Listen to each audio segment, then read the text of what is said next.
नमस्कार बच्चों, आज का हमारा विषय है वाक्य। आज हम इस वीडियो के माध्यम से वाक्य के बारे में समझेंगे और वाक्य के भेद के बारे में जानेंगे। वाक्य के दो भेद होते हैं, एक होता है रचना के आधार पर और दूसरा होता है अर्थ के आधार पर। परंतु इस वीडियो में हम अर्थ के आधार पर वाक्य भेद को समझेंगे। वाक्य दो या दो से अधिक शब्दों के सार्थक समूह को हम वाक्य कहते हैं। उदाहरण देखिए, मोहन पुस्तक पढ़ता है। यह एक वाक्य है और इस वाक्य का पूरा अर्थ निकलता है। इसी तरह के वाक्य को हम सार्थक वाक्य कहते हैं। इसी तरह से वाक्य निर्माण होता है। वाक्य के अंग जानेंगे। वाक्य के दो अंग होते हैं, पहला होता है उद्देश्य और दूसरा होता है विधेय। उद्देश्य, वाक्य में जिसके बारे में कुछ कहा जाता है उसे हम उद्देश्य कहते हैं। कर्ता उद्देश्य होता है, जैसे सीता गाना गाती है, माँ खाना बनाती है, तो यहाँ सीता क्या है? उद्देश्य। और यहाँ माँ खाना बनाती है, इस वाक्य में माँ उद्देश्य है। ये दोनों कर्ता हैं। विधेय, वाक्य में उद्देश्य यानी कर्ता के विषय में जो कुछ बात बताई जाती है या जो कुछ कहा जाता है उसे हम विधेय कहते हैं।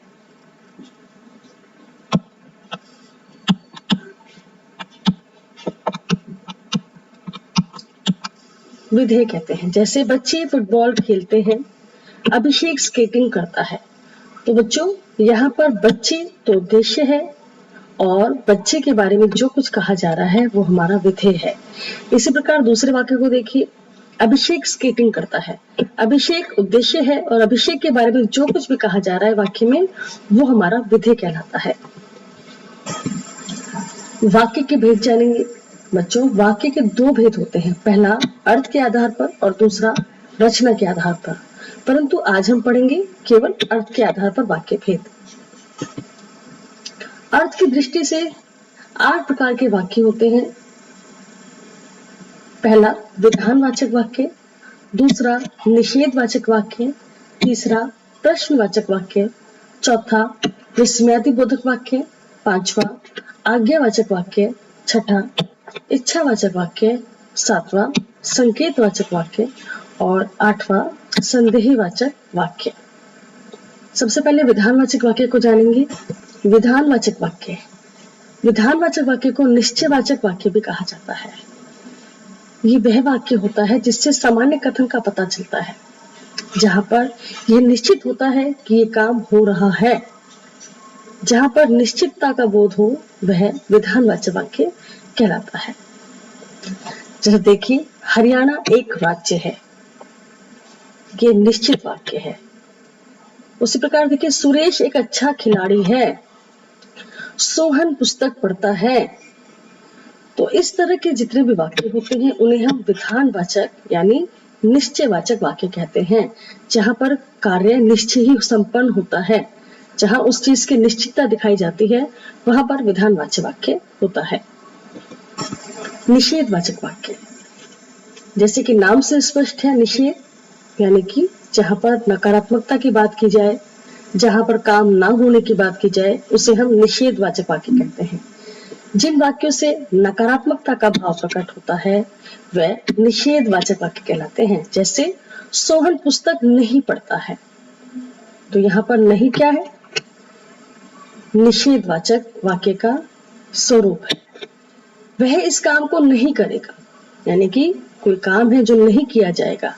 तो इस तरह के वाक्य का यहाँ पर इस्तेमाल होने से यह निषेधवाचक वाक्य बन जाता है। अगला देखिए, प्रश्नवाचक वाक्य। इस वाक्य के भेद को हम सभी जानते हैं। प्रश्नवाचक नाम से स्पष्ट है, जहां पर प्रश्न किया जाए, प्रश्न होने का बोध हो, भाव हो। जैसे देखिए, जिन वाक्यों से प्रश्न होने का भाव प्रकट हो वह प्रश्नवाचक वाक्य कहलाते हैं। जैसे आपका क्या नाम है, तुम्हारा जन्म कब हुआ था, राम के पिता का नाम क्या है। अगला भेद है विस्मयादिबोधक वाक्य। वह वाक्य जिनमें हर्ष, शोक, घृणा आदि भाव प्रकट हो उन्हें हम विस्मयादिबोधक वाक्य कहते हैं। जैसे वाह क्या बात है, हाय कितना गलत हुआ, ओह जानकर दुख हुआ। विस्मयादिबोधक वाक्य वह होते हैं जहां अपने मन के विभिन्न भावों को अलग अलग रूपों में दर्शाते हो, उन्हें हम विस्मयादिबोधक वाक्य कहते हैं। पांचवा है संकेतवाचक वाक्य। जब कोई बात दूसरी बात पर आश्रित हो, निर्भर हो और संकेत करे किसी चीज की तरफ, तो उसे हम संकेतवाचक वाक्य कहते हैं। यानी कि जहां पर शर्त आपको दिखाई दे। जैसे देखिए, यदि तुम अच्छी मेहनत करते तो प्रथम आते। देखिए, ये पहला वाक्य इस वाक्य पर निर्भर है। ये दोनों एक दूसरे से जुड़कर एक सार्थक अर्थ को प्रदान कर रहे हैं। तो इस प्रकार क्या कह रहे हैं? यदि तुम अच्छी मेहनत करते तो प्रथम आते। इसी प्रकार दूसरा वाक्य देखिए, तुम दिल्ली चलोगे तो मैं चलूंगा। यानी कि अगर आप दिल्ली जाओगे तो ही मैं भी चलूंगा। तो इस प्रकार एक वाक्य दूसरे वाक्य पर निर्भर जहां दिखाई देता है और जब वे दोनों वाक्य अपनी बात को पूरा नहीं कर लेते तब तक भाव प्रकट नहीं होता, उसका अर्थ बोध नहीं होता, तो ऐसे वाक्य को हम संकेतवाचक वाक्य कहते हैं। अगला है संदेहवाचक वाक्य। जिन वाक्यों में शक उत्पन्न हो, यहाँ पर होने होगा, शक उत्पन्न होने का भाव हो अथवा किसी चीज के प्रति संदेह हो, उसे हम संदेहवाचक वाक्य कहते हैं। जैसे ऋतिक पढ़ रहा होगा। दूसरा वाक्य देखिए, शायद मैं कल जाऊंगा। तो यहाँ देखिए, पढ़ रहा होगा, संदेह है, ये बात निश्चित नहीं है कि वो पढ़ ही रहा है। इसी प्रकार दूसरा देखिए, शायद लग गया, शायद मैं कल जाऊंगा, तो पूरी तरह से पता नहीं है कि जा भी सकता है और नहीं भी जा सकता, इसलिए शायद लगा दिया। तो ये क्या है? संदेहवाचक वाक्य है। अगला वाक्य है आज्ञावाचक वाक्य। ऐसे वाक्य जिनमें आदेश, आज्ञा या अनुमति का पता चले, उन्हें हम आज्ञावाचक वाक्य कहते हैं। जैसे सभी अपना अपना काम करो, यह पाठ तुम्हें पढ़ना होगा, कृपया बैठ जाइए। अगला वाक्य है इच्छावाचक वाक्य। ऐसे वाक्य जिनसे हमें वक्ता की कोई इच्छा, कामना, आकांक्षा, आशीर्वाद आदि का बोध हो, वह वाक्य इच्छावाचक वाक्य कहलाते हैं। जैसे देखिए, ईश्वर करे सब कुशल लौटे, भगवान तुम्हें दीर्घायु करे, आज तो मैं केवल फल खाऊंगा।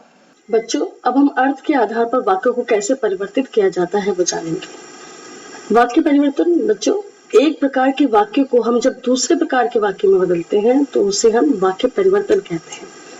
जैसे देखिए, यहाँ पर मैंने वाक्य अर्थ के आधार पर वाक्य के भेद जितने होते हैं उसमें इस वाक्य को परिवर्तित किया है।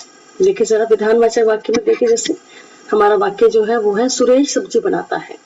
अब विधानवाचक वाक्य यानी कि जो निश्चित बात होती है उसको विधानवाचक वाक्य कहते हैं। तो ये कैसे रहेगा? एज इट इज रहेगा, सुरेश सब्जी बनाता है। आज्ञावाचक वाक्य में कैसे बदलेंगे? सुरेश सब्जी बनाओ। निषेधवाचक वाक्य में कैसे करेंगे इसको परिवर्तित? सुरेश सब्जी नहीं बनाता है।